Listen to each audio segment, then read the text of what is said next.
current technology that can be useful in your classrooms. This will be a brief look at lots of different tools. If you would like a transcript of this Smackdown, I have included the link at the end of the presentation.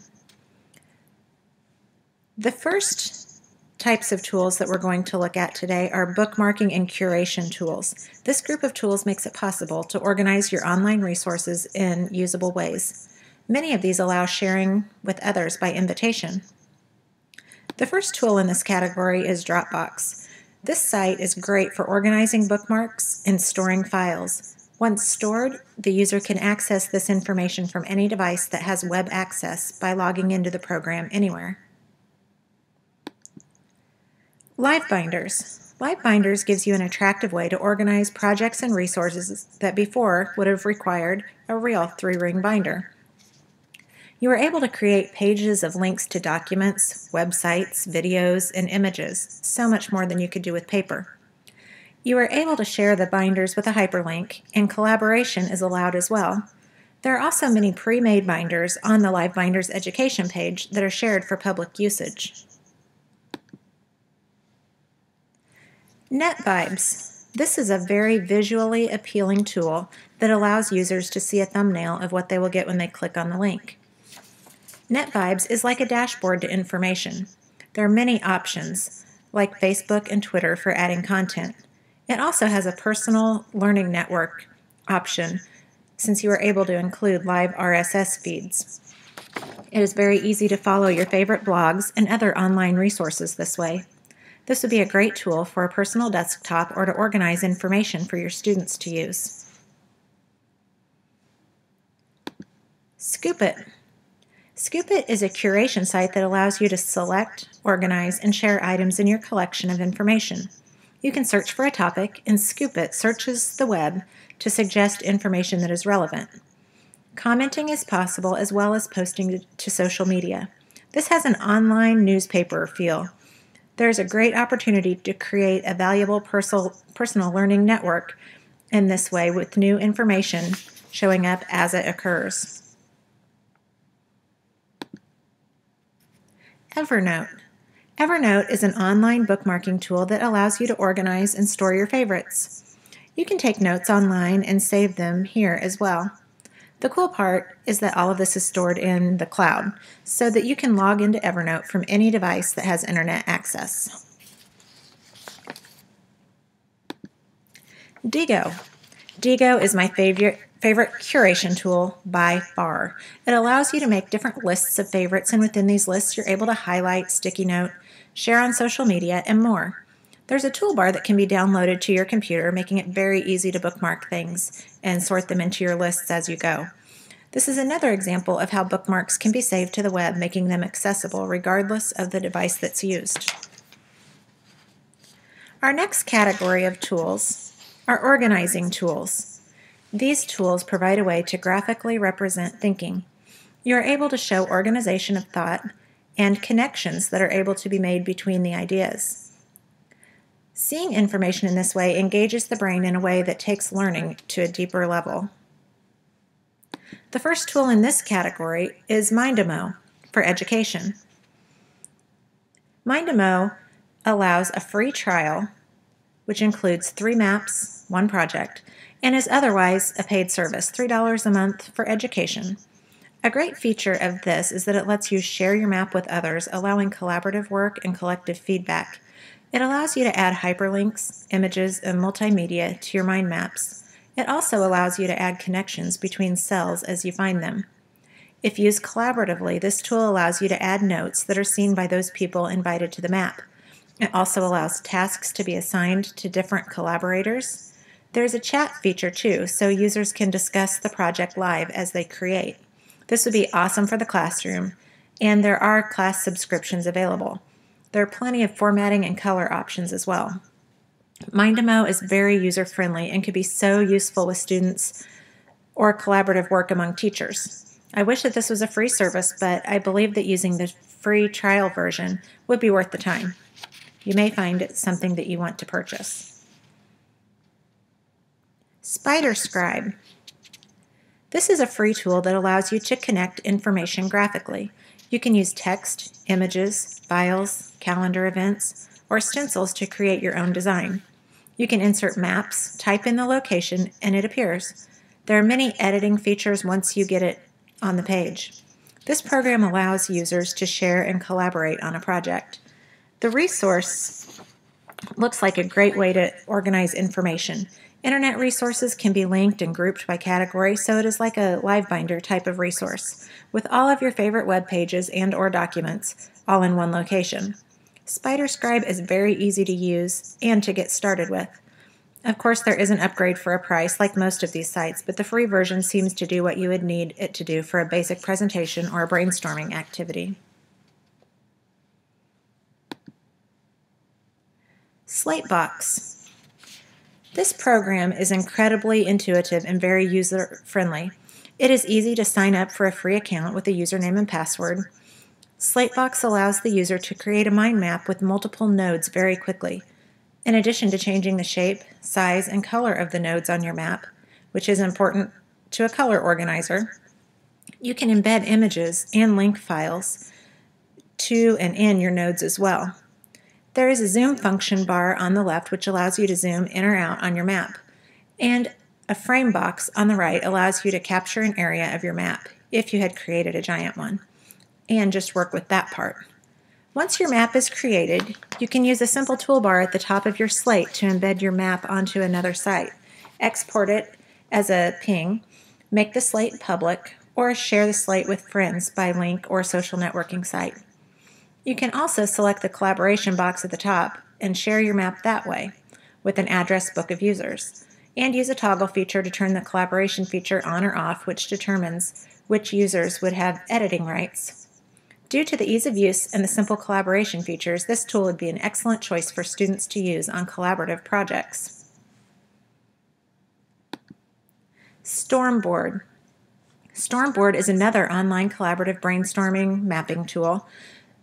What makes this one special is the ability to assign each team member a different color of sticky note. You can add photos or video.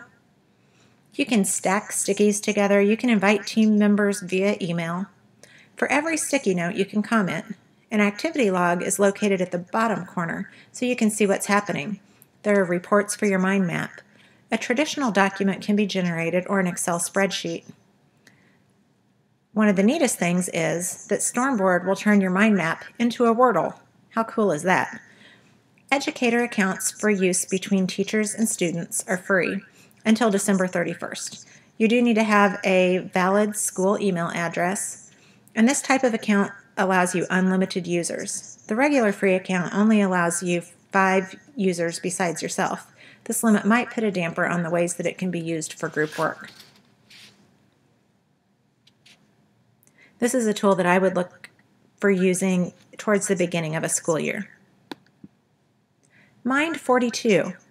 Mind42 is a free mind mapping program that is pretty simple to use. It does require an email address, which is kind of a bummer, but it is very user-friendly. You're able to insert web links, pictures, and videos in addition to text. All work is saved to the cloud automatically and is accessible from any device with internet access. One kind of neat feature of this is that each revision is saved. It would be possible to see how students' thoughts and knowledge changed throughout the mapping process. For example, if they worked on a mind map instead of note-taking, they could look back to see how they progressively learned the material. The export function allowed several formats, including PNG, JPEG, and PDF, so it's pretty versatile. The program automatically tries to balance the page for you. By doing this, it also avoids overlapping information, which could be problematic. There is a collaboration feature available too. All in all, I think this program is worth a shot. BBC Pinball. This is sponsored by BBC and is an organizing tool, but can also double as sort of a game for students. There are options to play, dot dash, drop zone, snapshot, wild reels, live wire, and curveball. Each of these serves as a different sort of thought organizer. Students could use them to brainstorm, organize storyboards, etc. Another neat feature is the ability to incorporate images and photos. The finished products can be saved or printed, and they look really fun as well. I think students would love this site.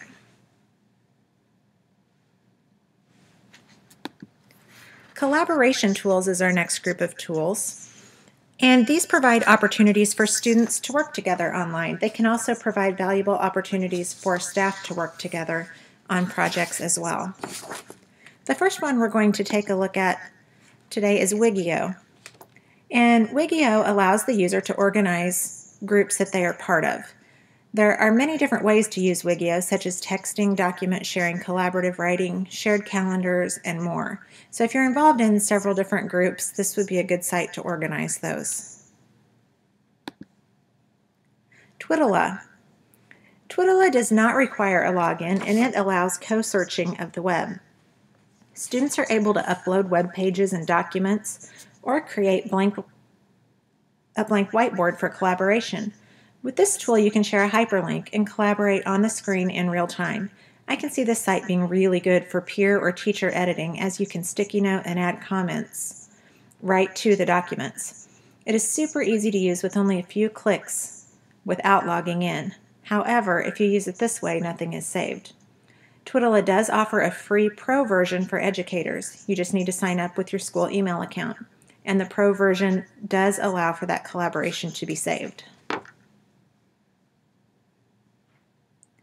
KidBlog is the next tool I would like to tell you about, and this is one of my favorites that I've come across. It allows students to publish posts and participate in discussions within a secure classroom blogging community. You are able to hold class discussions or even allow students to create their own blogs. Teachers maintain complete control over the student blogs, and a big bonus to this is that no student email addresses are required, and this is a free tool. It was my favorite because it's super easy to set up and no student passwords are required. I think it's a great starting point to introduce younger students to blogging. With this program, you can simply provide the hyperlink to the student blog and they can get started. This would be a great way to start out our kiddos slowly with online discussions. I also appreciate that this tool will be useful for older students as well. They can create their own blogs on whatever topic you want, and the teacher is still able to oversee the content that is posted. Again, a very versatile tool.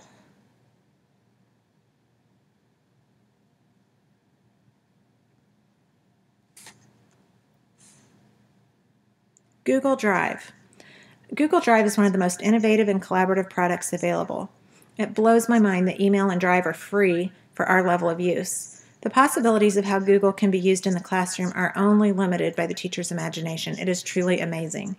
Peer editing, collaborating with other classes, other schools, accessing your data anywhere that there is the internet. Google Drive is simply amazing.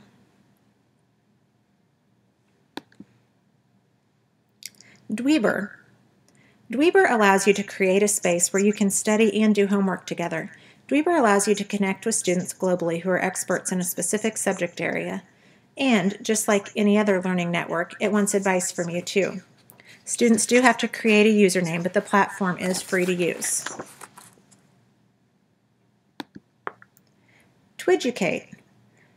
This is a safe version of Twitter, designed specifically for schools. It's kind of a private social network. Students don't have to provide any personal information. The teacher creates a class code, which the students use for login. Once in the site, the teacher can provide information to the students, such as upcoming events, projects, etc. This can also be a place used for collaboration, uploading of pictures, etc. The great thing is that the teacher, again, has full control over the network. Zoho Docs. This tool has made several reviews of top presentation tools that are available on the web. It is free and incredibly easy to use. You can either upload your own documents or create new ones in Zoho Show. Some features that are really cool are the instant access to both Flickr and Pixa within Zoho Docs, plus the ability to upload from your own computer. There is also an integrated chat feature, which is kind of cool. Once the presentation is completed, there are several options for sharing as well. You can provide your audience anywhere your URL so that it can be broadcast for off-site presentations. You have the option for embedding codes, which can place the presentation directly into your website or blog as well. There's an option to link directly to Facebook, Twitter, LinkedIn, as well as a copy and paste for an email option. Presentation tools. These tools are used to present material visually. Most require accounts to be created. These are what we would use for class projects. FlipSnack. FlipSnack allows you to enter PDFs into books that are presentable online. A few tips when using this. The educational version does not allow you to share publicly. Those viewing must have a password. The pictures appear in the order that you add them to the program and cannot be changed, so make sure to plan ahead. This creates a very clean-looking finished project that actually looks like a flipbook. Animoto. This is my favorite presentation tool by far. It is super easy to use. Simply upload your photos and select a theme. Add your text and arrange the order of your show. You're able to add music from the Animoto site that have free usage rights or upload your music of choice. Click Create and you have an amazing video. And this wonderful tool is free for educators.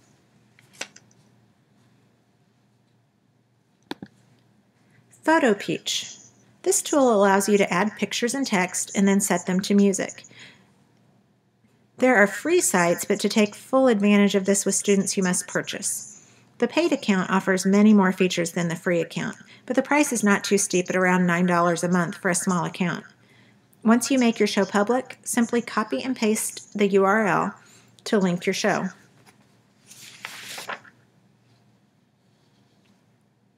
This program lets you upload photos and add text. You can set background music and set the timing pace with it as well. It is a lot like Animoto, but with fewer features. I think the ease of this program would allow younger students to use this without much problem.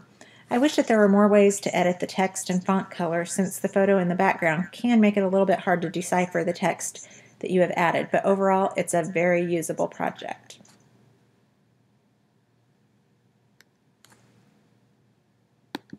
Powtoon. This site allows you to create animated videos and presentations.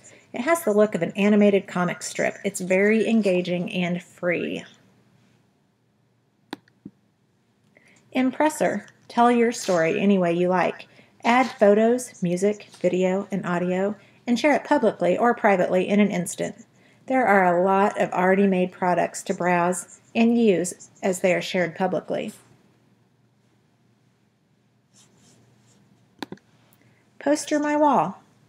Use this site to create great-looking posters. There are many templates to use. One thing that I like is the ease with which you can edit your project. It is free to use this tool and print to a color printer at your location, or there is also the option to purchase professionally printed posters from the site. Prezi. Prezi is a fantastic tool to organize information on any given topic.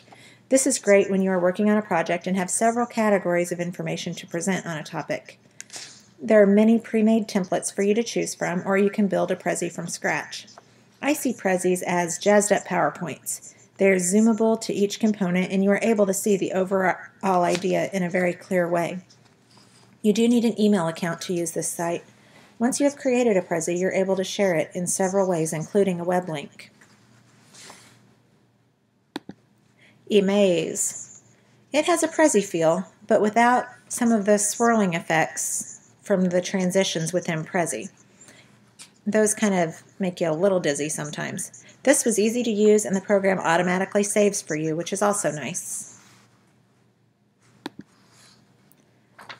Our last category of tools we're going to talk about are production tools. And production tools are very closely related to the presentation tools. You can almost use those interchangeably. They require that students create a final project using web tools. These could be online books, images, games, etc. The following are a few of my favorites. StoryJumper.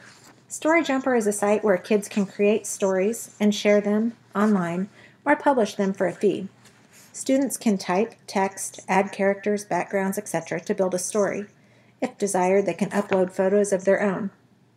This is a very kid-friendly tool and uses lots of drag-and-drop features which make it simple to navigate. The language used is elementary student-friendly, too. It gives the user choices to share the story via options that they can understand. This book can be seen by anyone, friends and family, or only me.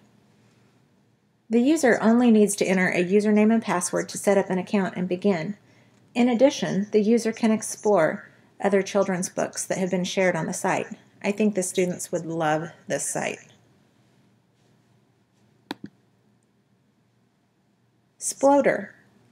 Sploder is a tool for creating video games. This site is not only designed with kids in mind, it is regulated with built-in privacy controls and self-monitoring security features.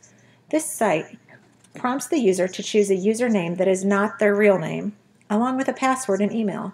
It actually even asks for the parent's email. The parent's account will receive an email from Sploder notifying them that their child has just signed up. This email includes a link where parents can monitor their activity, creation, and play. This site is also geared towards school use. The link above takes you to the school teacher site where Sploder makes a convincing case for game creation, both artistic and analytical problem solving. When you log into the site, you can either play games that are already created or create as your own. It provides a wealth of walls, barriers, enemies, allies, and power-ups to choose from as you build the game. This is a great tool to incorporate coding of a sort into today's technology. ZooBurst. ZooBurst is a 3D pop-up book tool that is super fun and easy to use. I think even younger elementary age students could use this program. You create pages and can change the color of the book, horizon, sky, etc. You can select from a ton of different clip art features, or you can upload your own. The free subscription limits what bells and whistles you can use, but there's still lots to do. You can rotate, blur, add speech bubbles, and narrate your book. Lots of options with this. Student publishing. Student publishing is a free way to have your students' work published. Teachers sign up for an account and add a list of their students' names. This generates a list of passcodes for students to use in order to access their accounts. The site allows you to choose different layout options and graphics from their site, or you are able to upload your own photos. You are required to send home an order form offering parents the option of purchasing a hardback copy of their child's book. These forms must be returned to the company even if no purchases are made in order to get the free softcover books. The site is very user-friendly, and since it's web-based, able to be accessed from home as well if it's a project that you would like for students to work on outside of class time. I hope that you have gotten some new technology ideas to try out and see how the various tools can be of use to you and your students in the classroom.